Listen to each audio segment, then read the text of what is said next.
Bonjour à tous et bienvenue dans cette nouvelle vidéo. Aujourd'hui, on va voir comment améliorer nos tests en ajoutant quelques petites fonctions pratiques. Donc tout d'abord, pourquoi améliorer nos tests? Comme vous l'avez vu, les tests, on va passer beaucoup de temps dessus et en plus, c'est quelque chose qui est assez répétitif et qui n'est pas le plus agréable à faire. On préfère coder vraiment les fonctionnalités que coder des tests. Donc il faut vraiment que nos tests soient les plus lisibles, les plus faciles à taper possible pour ne pas avoir à se lasser et pas avoir à les passer au fur et à mesure et dire bon, moi, je les écrirai plus tard. Donc pour faire ça, on va reprendre un des tests qu'on avait écrit au début, qui est le cart test, avec notre petite fonction itWork, qui est la fonction principale, et qu'on pourrait d'ailleurs renommer maintenant par show empty cart. Parce que là, c'est ce qu'on fait ici, c'est qu'on affiche le panier vide. Donc le without exception handling, généralement, je les laisse. En fait, j'oublie plutôt de les enlever. Donc ça, quand on y repasse, on peut l'enlever. C'est une ligne qui ne sert pas à grand-chose, qui sert juste à débugger. Donc ça permet de raccourcir un petit peu le test et quand on les relit après, c'est plus agréable de les relire comme ça.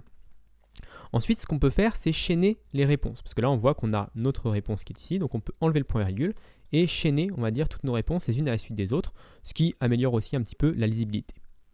Ensuite, dans ce test, qu'est-ce qui me gêne? Ce qui me gêne, c'est déjà cette variable response ici, du coup, qui n'est plus utile.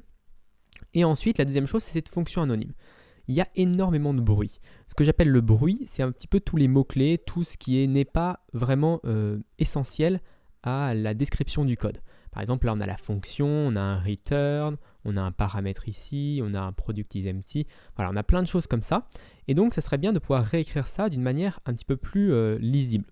Alors, qu'est-ce qu'on pourrait dire? On pourrait par exemple écrire assert view as empty collection et lui passer la clé que l'on cherche, donc product with quantities. Donc ça nous permettrait d'être beaucoup plus lisible par rapport à cette deuxième solution qui est un petit peu plus verbeuse. Mais comment on peut faire ça? Parce que ici, je vous rappelle, après avoir fait assert successful, on se retrouve avec un objet de type test response. Alors qu'est-ce que c'est test response? C'est un objet, c'est une réponse HTTP, mais qui est un petit peu encapsulé par Laravel pour nous fournir des fonctions pratiques comme assert successful, assert view as et plein d'autres. Mais du coup, nous, on ne peut pas trop toucher à cette test response parce que ce n'est pas nous qui la créons, donc on ne sait pas trop comment on peut rajouter des fonctionnalités à cette test response. Ce que les gens auraient tendance à faire, c'est plutôt faire quelque chose du genre this assert view as empty collection, lui passer la response et en deuxième paramètre, lui passer la clé que l'on cherche. Donc ça, c'est possible de le faire parce que this, on contrôle. This, c'est notre cart test, donc on peut très bien créer ici une fonction assert view as empty collection qui prend une response et une key et qui fait le traitement que l'on veut. Ça, c'est totalement possible à faire. On peut même le faire dans notre test case de base pour y avoir accès dans tous nos tests. Donc ça, on sait faire, mais c'est pas génial en orienté objet. Pourquoi? Parce que notre this, c'est notre this qui fait le traitement assert view as empty collection, mais pourtant c'est plutôt un traitement qui devrait être fait sur response. On voit que le premier paramètre ici, il est, on va dire, inutile. Il sert juste, enfin c'est lui qui doit vraiment faire le travail. C'est vraiment le test response qui devrait faire le travail. C'est lui qui a connaissance des données, et donc c'est plutôt sa responsabilité à lui.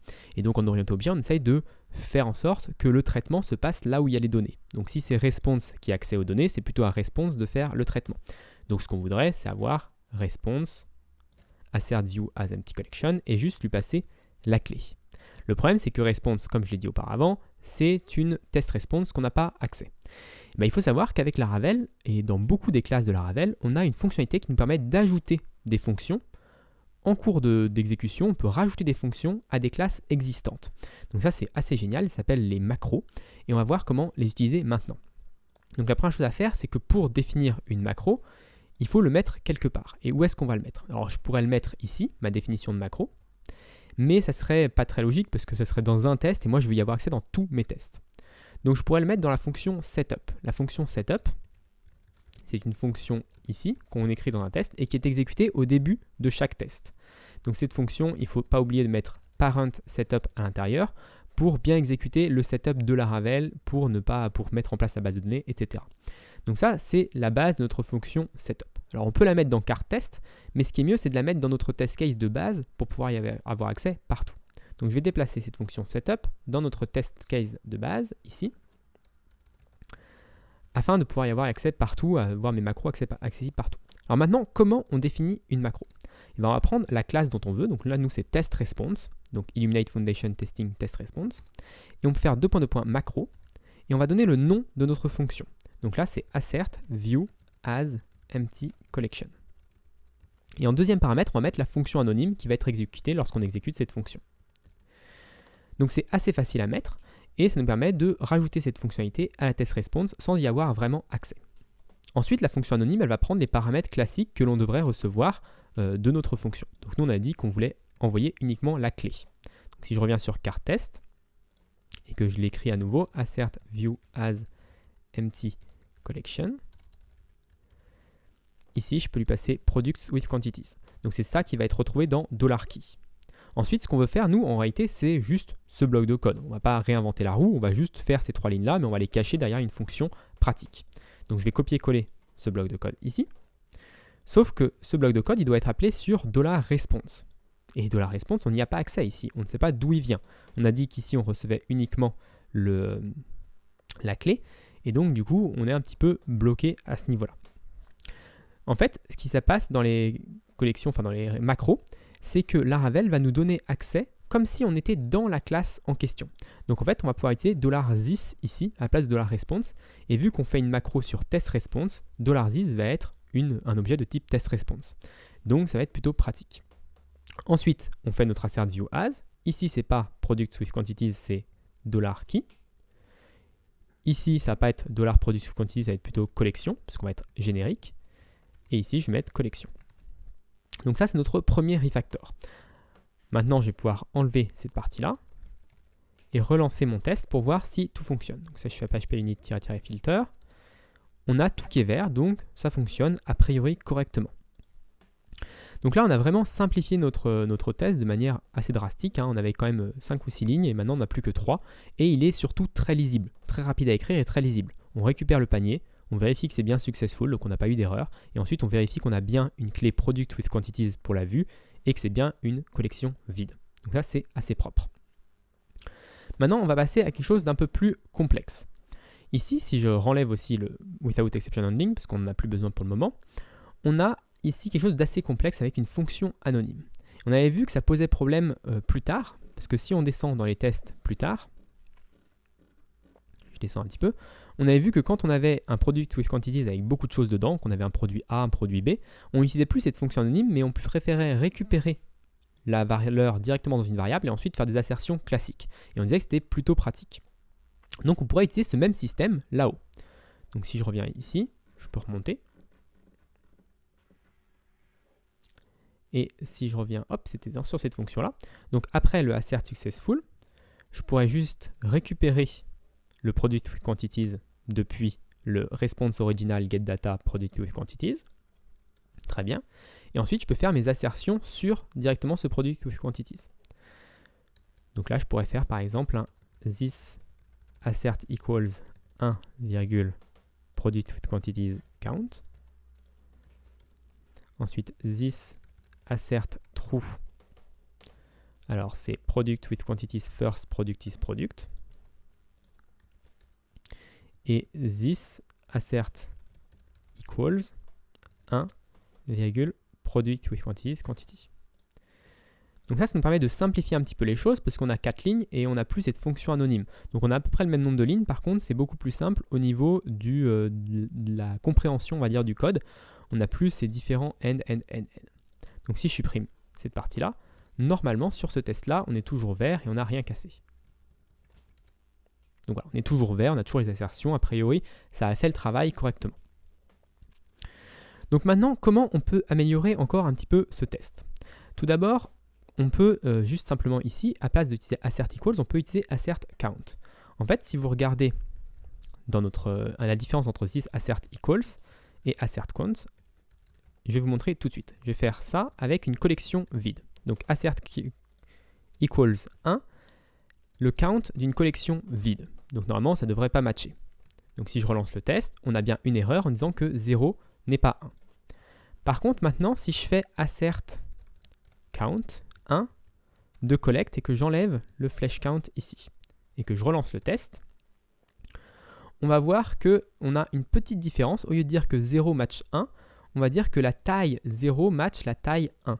Donc c'est juste très subtil au niveau des différences de messages, mais ça peut nous donner un petit peu plus de compréhension de pourquoi il y a eu l'erreur. On comprend que c'est une taille d'un tableau, et comme ça, on peut avoir quelque chose d'un peu plus logique, alors que là, ça pourrait être une quantité qui ne matche pas, par exemple. Alors que maintenant qu'on a the actual size, on peut savoir que c'est la taille d'un tableau plutôt qu'une quantité ou autre chose, une autre valeur numérique.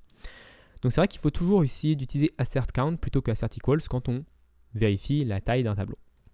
Donc ça, c'est le premier point. Ensuite, ici, on a une petite amélioration aussi, c'est si on se trompe dans le product. Alors pour faire simple, je vais créer un nouveau produit ici. Donc à la place de faire $product, je vais créer un nouveau produit. Et on va voir quelle est l'erreur qui est donnée par PHP Unit. Donc si je reviens ici, que je relance, alors hop, il faut que j'enlève mon collect, ou plutôt que je mette ici product with quantities, voilà, que je remette la bonne ligne. Mais si je relance, on a assert false is true. Et ça, c'est quelque chose qui n'est pas du tout parlant. On ne sait pas du tout pourquoi. La seule explication, ça serait de lire la ligne 38, de venir ici et de vérifier ligne 38, pourquoi on a un problème. Donc là, on voit effectivement que le product first doit être le factory product et qu'on a un problème. Donc ça, c'est aussi quelque chose assert true, pas très parlant dans les messages d'erreur, et on préférerait avoir quelque chose d'un peu plus logique. Dans ce cas-là, on peut aussi créer une fonction spécifique pour tester les modèles Eloquent. Donc on pourra avoir un this assert model equals et dire factory, hop, ici create, c'est ce que j'attends. Et en deuxième paramètre, je vais mettre le modèle. Donc cette fois-ci, je n'utilise pas is et j'utilise directement la fonction assert model equals. Et cette fonction-là, bien sûr, elle n'existe pas. Donc on va nous dire que assert model equals n'existe pas. Parfait. Donc maintenant, je peux aller dans mon test case et créer ma fonction assert model equals. Alors si vous avez vu, assert model equals, je l'appelle sur $this. Je ne l'appelle pas sur $response. Parce que c'est logique que ce soit une assertion classique. Il n'y a pas de besoin d'avoir accès à la response, pas besoin d'avoir accès aux vues. Donc je vais pouvoir directement la mettre en fonction classique sans utiliser de macro. Et ça aussi, c'est une deuxième astuce. On peut utiliser des macros pour test response, mais si vous avez juste besoin d'une nouvelle assertion classique, vous pouvez simplement la mettre ici. Protective function assert model equals. On va prendre deux paramètres. Le premier, c'est le modèle qu'on attend et le deuxième, c'est le modèle qu'on reçoit. Et à l'intérieur de ce modèle-là, on va pouvoir faire notre this assert true. Donc si je vais ici, que je fais mon this assert true, on va pouvoir simplifier beaucoup les choses parce qu'on va pouvoir mettre expected is actual. Donc là, c'est assez lisible. Mais on va avoir le même problème normalement. Donc si je reviens sur mon test, que je commente cette ligne-là, que je relance, on a maintenant le même problème, fail asserting that false is true. Donc là, on a un petit souci, on n'a pas amélioré les choses. Mais l'avantage de l'avoir extrait dans une méthode, c'est qu'on va pouvoir lui donner un message d'erreur personnalisé. Donc si je reviens ici dans test case, en deuxième paramètre de assert true, on peut lui passer un message d'erreur. Donc on peut dire fail asserting model A is B.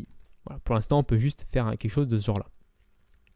Donc là, si je réactualise, on a un message d'erreur qui est plus parlant. Donc fail asserting model A is B. Donc ils mettent failed au passé. Et ici, on peut mettre les identifiants. Donc là, on peut dire actual ID.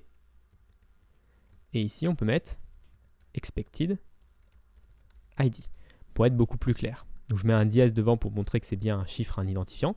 Donc si je relance, on va dire fail asserting models avec l'identifiant 1 est égal à le modèle avec l'identifiant 2. Donc là, on a un message d'erreur qui est beaucoup plus parlant. Alors bien sûr, on pourrait être un petit peu plus logique ici. On va utiliser ID, on pourrait directement utiliser les keys. Mais bon, c'est un peu plus complexe et ça ne sert pas à grand chose non plus de complexifier au maximum les choses si on n'en a pas besoin. Si un jour on en a besoin, on pourra faire en sorte que ça fonctionne avec tous les types de modèles Eloquent. Donc ça, c'est le premier point. On pourrait également rajouter une assertion pour dire qu'il faut que ça soit des modèles Eloquent.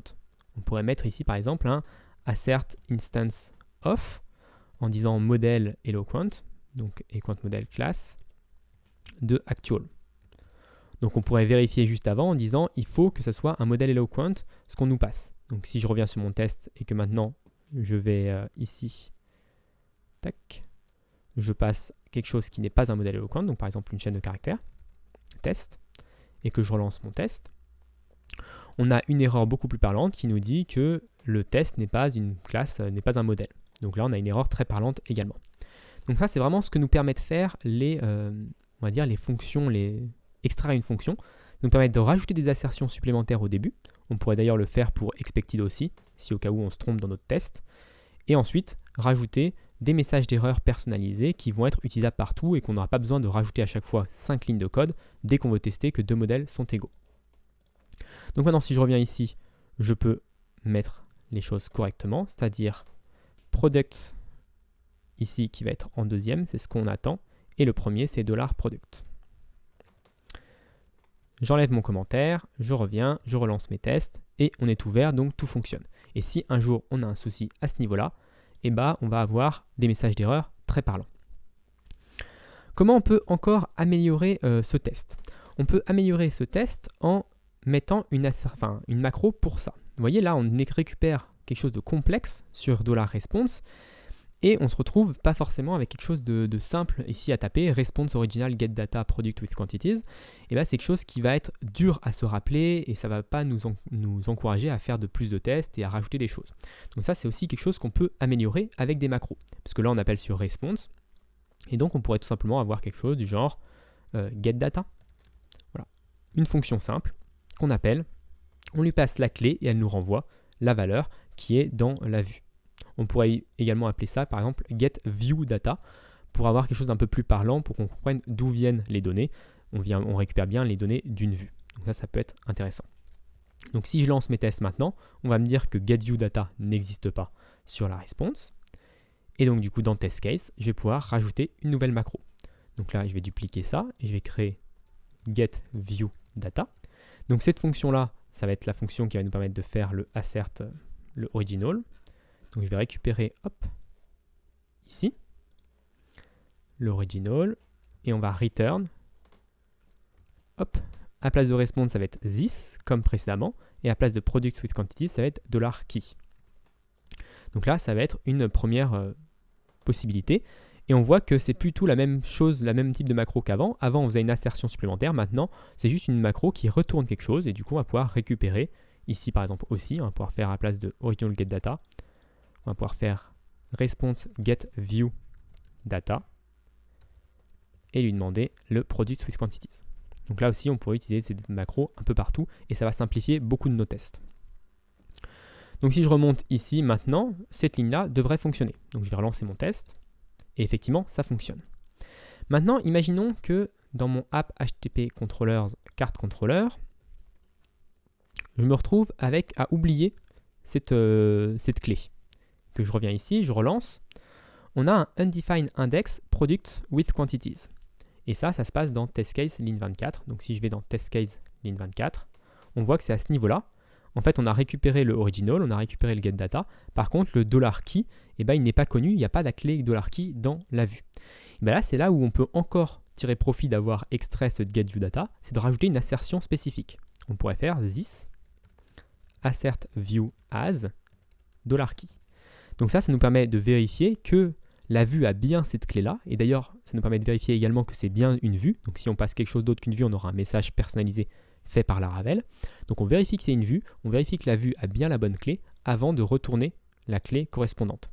Donc si je reviens ici et que je relance, cette fois-ci, hop, on a une erreur qui n'est pas encore tout à fait exceptionnelle par Laravel, mais c'est déjà une erreur qui est un petit peu plus parlante à ce niveau-là.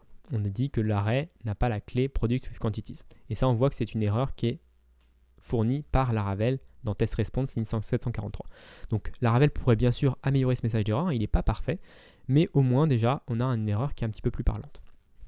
Donc ce sont nos petits gains, mais qui permettent de simplifier nos tests et du coup d'avoir quelque chose de plus agréable. Parce que vraiment, comme d'habitude, les tests, c'est pas forcément ce qu'il y a de plus fun. Et avoir des tests agréables à écrire, ça nous permet d'y passer un petit peu plus de temps. Donc une fois que ceci est fait, on a notre test qui est vraiment assez simple. Donc là, je pourrais aussi simplifier ça en rajoutant le assert successful ici.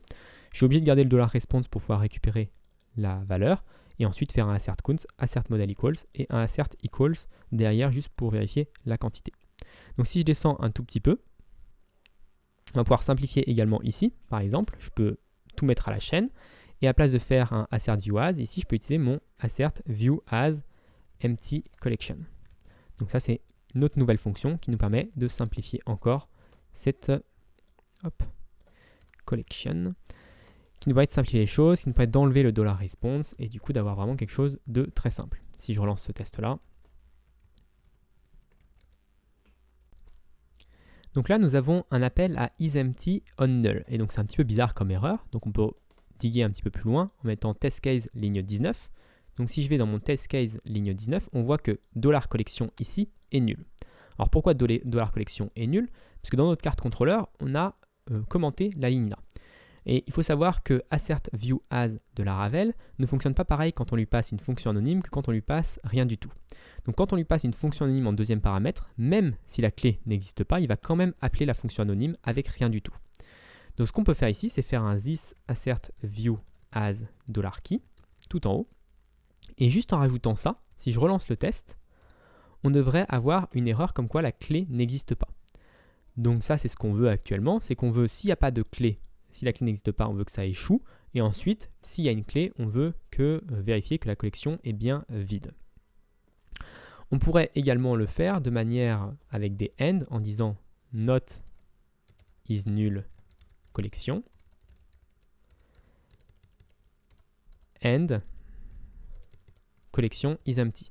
Donc on pourrait dire cette technique-là pour bien faire les deux vérifications, pour vérifier que c'est pas nul et qu'elle est bien vide. Donc là, si je relance, on a une erreur un petit peu différente avec un false is true. Donc je préfère la solution précédente qui me permet de vérifier que tout est bon. Donc si je reviens un petit peu en arrière, à ma solution précédente, qui me permettait d'avoir un message d'erreur plus parlant. Après, on a également un autre problème. C'est ici, si je rajoute ça et qu'à la place d'une collection, je renvoie un test et que je relance mon test, on a un isEmpty onString. Donc il faudrait vérifier que ce n'est pas nul, mais également que c'est bien une collection. Donc pour faire ça, je vais pouvoir utiliser mon getData. Je pense que c'est ce qu'il y a de plus simple ici. Donc à la place de faire this assertViewAs, je vais faire this getViewData, la clé, pour récupérer la collection. Et ensuite, je vais pouvoir faire this assertEmpty collection. Donc si j'enlève tout ça, maintenant on va avoir des messages d'erreur qui vont être bien plus parlants. Tac. Alors on a un problème de assertEmpty n'existe pas. Alors pourquoi ça? Parce que tout simplement on appelle assertEmpty sur this. Et this ça correspond à quoi? This ça correspond à un test response. Alors que assertEmpty c'est une assertion PHP unit. Donc pour appeler l'assertion PHP unit, ce que je peux faire, c'est que je peux appeler la fonction, enfin la classe assert et l'importer. Donc je vais appeler PHP unit framework assert, qui est une classe classique qui contient toutes les assertions de PHP unit. Donc comme ça, je peux bypasser le fait que nous sommes dans test response. Donc maintenant, on peut dire, on a une erreur qui est assez parlante en disant que on fail qu'assercer qu'une string est vide. Et donc là, on a vraiment quelque chose qui est propre. On pourrait également faire un assert ici instance of et utiliser collection eliminate support collection, class collection. Donc on peut vérifier que c'est bien une collection qui est présente et que c'est pas juste un tableau ou quelque chose de ce genre-là. Donc si je reviens ici que je relance, on va me dire que test, la chaîne de caractères, n'est pas un eliminate support collection. Donc maintenant, si je reviens dans mon carte contrôleur, que je reviens en arrière et que je remets le carte from session, que je relance mon test, tout est au vert. Et donc si on se trompe un moment, si on passe pas une collection, si on passe nul, si on supprime la clé, on a des messages d'erreur parlant à chaque fois. Donc si je reviens sur mon carte test, donc ici tout est bien propre, donc pas de souci à ce niveau-là. Ensuite ici on a le même système avec assert session as error, parfait, sauf qu'ici on a le assert view as avec le empty. Donc on va pouvoir copier-coller.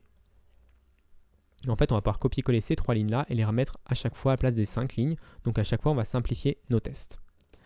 Donc je descends aussi. Ici aussi, on a un isEmpty. Donc je vais pouvoir, hop, copier-coller tout ça. Ensuite, ici, on a un getViewData qu'on avait déjà mis. Donc c'est parfait, ça a bien fonctionné. On n'a pas mis le assert successful ici, donc je peux le mettre en plus, hein, ça ne mange pas de pain de l'avoir. Ça me permettra d'avoir un message d'erreur plus clair. S'il y a jamais une exception, une erreur 500, etc., on n'aura pas une erreur à ce niveau-là, on aura plutôt une erreur à ce niveau-là qui sera plus parlante. Donc ça, c'est toujours un point important. Et je peux enlever le without exception handling qui ne sert plus à grand-chose.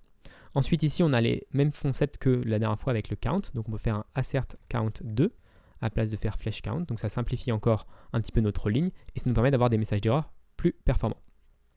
Ici, on a un assert true qu'on va pouvoir transformer par un this assert model equals. Donc le modèle qu'on attend, c'est product A, je pense. Voilà. Et ce qu'on attend, enfin ce qu'on récupère, c'est cette ligne-là. Donc on s'attend à avoir le product A à la clé product A ID. Donc ça c'est le point important. Ensuite, on a la quantité, donc ça on ne peut pas y faire grand chose, ça sera la quantité, c'est un assert equals. Et on a également un assert model as ici pour le product B. Donc on va faire la même chose que pour le product A, mais avec le product B. Et la même chose pour la quantité, assert equals 1, là il n'y a pas de souci. Ensuite, on enlève le without exception handling qui ne sert plus à rien. Ici, on a fait nos asserts à chaque fois. On n'a pas le assert successful qu'on peut rajouter très facilement. Assert successful.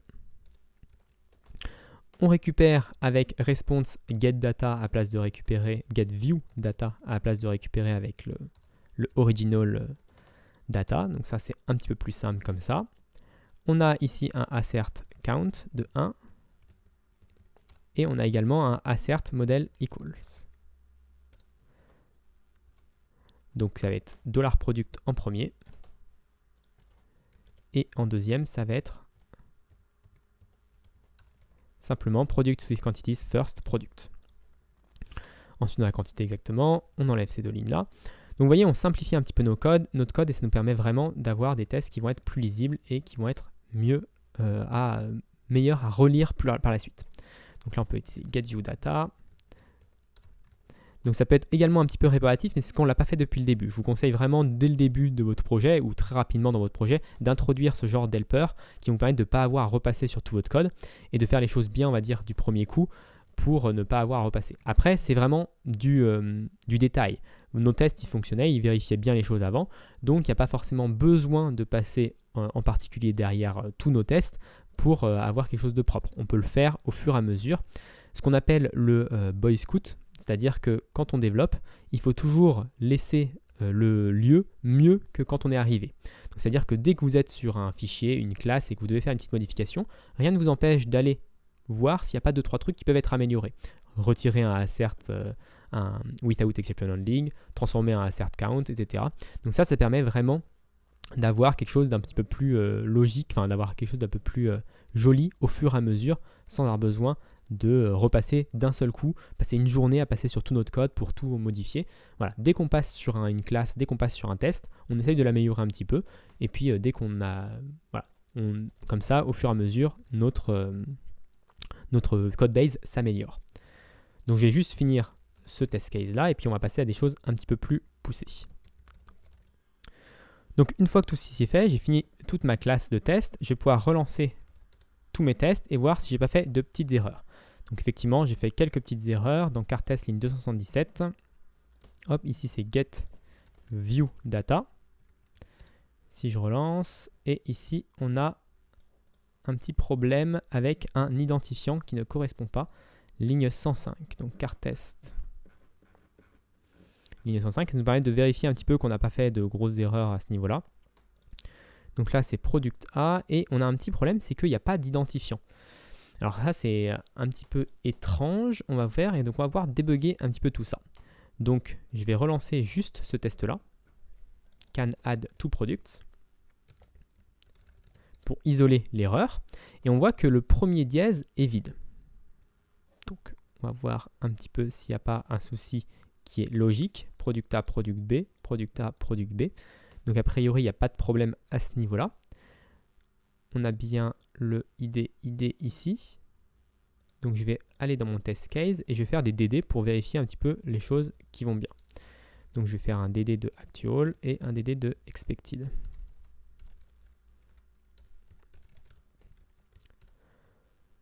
Donc on a bien un app product ici qui est un identifiant, et celui-là, ce n'est pas un identifiant, c'est un product with quantities. Donc c'est tout simplement assez simple à résoudre. C'est de dire que dans notre carte test, ici, on a passé un product with quantities, ligne 105, product A. Donc ici, ça va être flèche product, qu'il ne faut pas oublier de mettre. Donc là, c'est une petite erreur qui est un petit peu difficile à débugger, parce que dans notre test case, on a un assert modèle. Mais il faut savoir que product with quantities ou product, c'est deux modèles. Donc ça, c'est un petit peu problématique. On pourrait également peut-être mettre un assert equals get class de expected, get class de actual. Donc ça nous permettrait de corriger ce genre de problème, parce qu'on va vérifier que les deux sont bien de la même classe, parce que ça, c'est pas forcément le cas ici après. Donc si je reviens ici à ce niveau-là, et que je renlève ce que je viens de corriger, que je relance le test, on va voir que d'un côté, on a un app product, et de l'autre côté, on a un app product with quantities. Et donc là, on a une erreur qui est vraiment beaucoup plus parlante à ce niveau-là. Donc là, j'aurais pu corriger très rapidement le problème. Et donc maintenant, vu que je l'ai rajouté dans ma fonction assertModel_equals, si je fais cette erreur-là n'importe où dans mon code pour n'importe quel autre type de modèle, et ben, j'aurai l'avantage d'avoir cet assert en plus qui m'explique mieux mon bug et qui me permet de débugger plus rapidement. Donc voilà pour la correction de tous ces tests et les petites astuces qu'on peut avoir au niveau des macros. Donc je remonte un petit peu comment on a fait. On a créé deux macros, une macro pour checker si une collection est vide et une macro pour récupérer les données d'une vue. Et on a également créé un assert spécifique juste dans test case qui permet de vérifier que deux modèles sont equals. Donc au lieu d'utiliser le is partout, on a vraiment des messages d'erreur un petit peu plus parlants et puis des assertions supplémentaires qui nous permettent de savoir un petit peu plus pourquoi ça bug et pas juste true et pas false. Donc voilà pour cette vidéo, j'espère qu'elle vous a plu. Si elle vous a plu, n'hésitez pas à vous abonner et à la partager. Et moi je vous donne rendez-vous très rapidement pour une autre vidéo sur Laravel.